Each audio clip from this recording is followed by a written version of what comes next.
الحمدللہ رب العالمین والصلاة والسلام علی سید الانبیاء والمرسلین اما بعد فاعوذ باللہ من الشیطان الرجیم بسم اللہ الرحمن الرحیم لقد نصرکم اللہ ببدر وانتم اذلہ فاتقوا اللہ لعلکم تشکرون صدق اللہ العظیم۔ الحمدللہ رب العالمین، نور الحرمین ٹریول اینڈ ٹورز، تمام زائرین کرام، الحمدللہ ہمارے دو بڑے گروپ آج میدان بدر میں موجود ہیں۔ یہ وہ میدان بدر ہے جیسا کہ آپ آتے ہوئے راستے میں کچھ تفصیل، تاریخ، احادیث مبارکہ کی روشنی میں سماعت کر چکے، کچھ ابھی بیان کی جاتی ہے، انشاءاللہ کچھ مزید آپ کو تفصیل بیان کی جائے گی۔ یہ وہ میدان ہے کہ جس میدان میں کفار اور مسلمانوں کی جنگ ہوئی۔ یہ وہ میدان ہے کہ جس میدان میں اسلام اور کفر کی پہلی جنگ ہوئی، کہ جس جنگ کی بدولت اللہ تعالیٰ نے اسلام کو وہ فتح عظیم عطا فرمائی کہ جس کے بعد اسلام پھیلتا ہی چلا گیا، اور آج الحمدللہ دنیا کے ہر کونے میں اللہ رب العزت کی وحدانیت کی تعلیم و تبلیغ دی جا رہی ہے۔ یہ وہ میدان ہے کہ جس میدان میں کفار پہلے پہنچ چکے تھے، جس میں ابو جہل تھا، عتبہ تھا، شیبہ تھا، امیہ بن خلف تھا، عباس بن عبد المطلب تھے، بہت سے ایسے کہ جو ایمان نہیں لائے تھے، بعد میں وہ ایمان لا چکے، لیکن اس وقت وہ کفار کے ساتھ تھے۔ اس طرف آپ اگر نگاہ دوڑائیں تو آپ کو جہاں عمارتیں یہ بنی نظر آ رہی ہیں، اسی کے قریب میں ایک کنواں ہے۔ اس کنویں پر کفار نے آ کے قبضہ کر لیا تھا، کیونکہ وہ پتھریلی زمین تھی، وہاں پر جو ہے پانی تھا، اور اس کنویں پر انہوں نے اس لیے قبضہ کیا تاکہ مسلمانوں کو پانی میسر نہ ہو، ان کے جانور پانی نہ پی سکیں، وہ پیاسے رہیں، جنگ میں کمزور ہو جائیں۔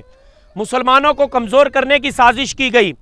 1000 کفار تھے، ان کے ساتھ ساز و سامان تھا، دن میں 10 اونٹ صبح 10 شام کو ذبح کیے جاتے تھے کھانے کے لیے، اتنی افرادی قوت تھی اور اسلحہ جات تھے۔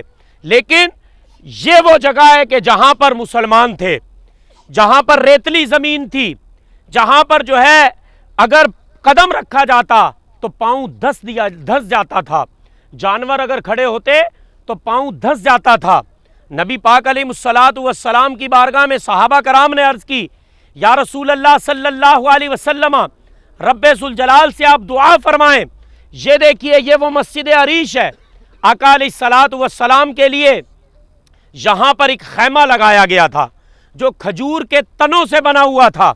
اس خیمے پہ نبی پاک علیہ الصلوۃ والسلام تشریف لے گئے اور رات کے وقت میں ساری رات اللہ کی عبادت کرتے رہے۔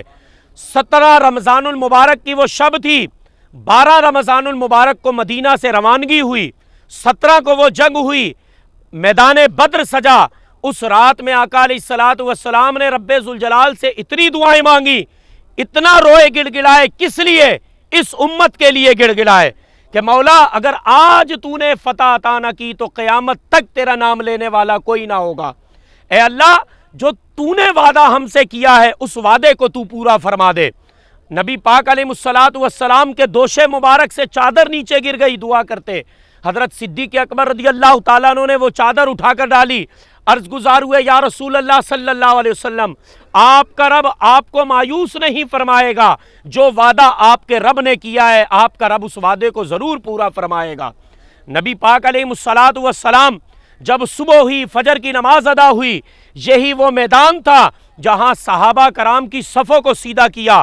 آقا علیہ الصلوۃ والسلام کے دستے مبارک میں ایک چھڑی تھی، حضور علیہ الصلوۃ والسلام اس چھڑی سے صحابہ کو اس طرح لگاتے اور کہتے کہ اپنی صفوں کو سیدھا کرو۔ نبی پاک علیہ الصلوۃ والسلام نے اسی چھڑی سے رات کو یہاں نشان لگائے کہ یہاں پر عتبہ مرے گا، یہاں شیبہ مرے گا، یہاں ابو جہل مرے گا۔ صحابہ کرام فرماتے ہیں جب صبح جنگ ہوئی، کفار کو شکست ہوئی، مسلمانوں کو فتح ہوئی، ہم نے دیکھا کہ آقا علیہ الصلوۃ والسلام نے جہاں نشان لگایا تھا ابو جہل وہیں پر مرا پڑا تھا۔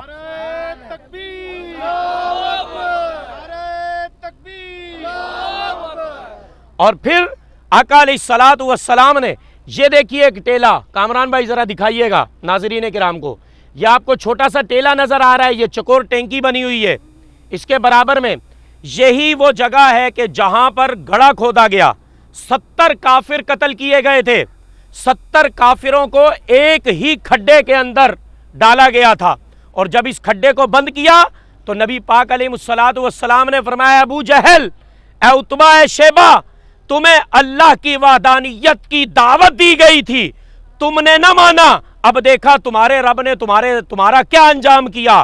حضرت فاروق اعظم رضی اللہ تعالیٰ عنہ عرض گزار ہوئے، یا رسول اللہ صلی اللہ علیہ وسلم، یہ تو مردے ہیں، یہ تو کافر ہیں، مر گئے، کیا یہ بات سنتے ہیں؟ آقا علیہ الصلوۃ والسلام نے فرمایا، یہ زندوں سے زیادہ سنتے ہیں لیکن یہ جواب نہیں دے سکتے۔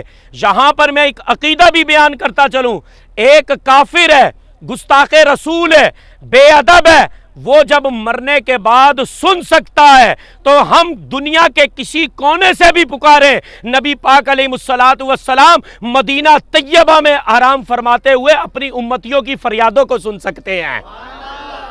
یہ عقیدہ ہمیں ملتا ہے سماعت مصطفیٰ کا۔ اور پھر یہاں پر 70 کافروں کو گاڑا گیا تھا، 14 صحابہ کرام شہید ہوئے، جن میں 13 صحابہ کرام کی قبور مبارکہ یہی برابر میں قبرستان ہے، وہاں پر مدفون ہوئے۔ ایک صحابی حضرت سیدنا عبیدہ بن حارث رضی اللہ تعالیٰ عنہ شدید زخمی ہو گئے، اور راستے میں مقام صفرا پر، وادی صفرا میں آپ کی شہادت ہوئی، اور وہیں پر آقا علیہ الصلوۃ والسلام نے ان کی تدفین فرمائی۔ سامعین ناظرین کرام، یہ وہ میدان بدر ہے کہ جس میدان بدر میں سیدنا رسول اللہ صلی اللہ علیہ وسلم نے دعا فرمائی کہ مولا اپنی اس امت کی مدد فرما، اپنے بندوں کی مدد فرما۔ آپ سامنے دیکھیے، ایک طرف پتھریلے پہاڑ ہیں، ایک طرف ریتلے پہاڑ ہیں۔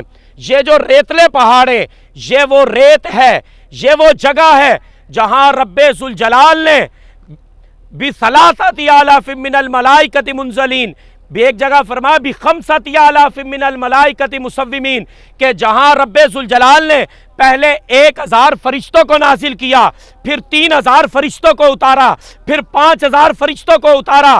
یہ صحابہ کرام کی ایسی مدد ہوئی، صحابہ فرماتے کہ ہم تلوار اٹھاتے تھے کافر کی گردن مارنے کے لیے، گردن پہلے زمین پر پڑی ہوتی تھی، کسی کا بازو کٹا ہوتا تھا، کسی کی ٹانگ کٹی ہوتی تھی۔ جب جنگ ختم ہو گئی، آقا علیہ الصلوۃ والسلام کی بارگاہ میں یہ باتیں ساری بیان کی گئیں، یا رسول اللہ، ہم تلوار اٹھاتے تھے لیکن کافر پہلے اس کی گردن زمین پر ہوتی۔ تو آقا علیہ السلام نے فرمایا، یہ اللہ کی مدد تھی جو رب نے فرشتوں کو اتار کے تمہاری مدد کی ہے۔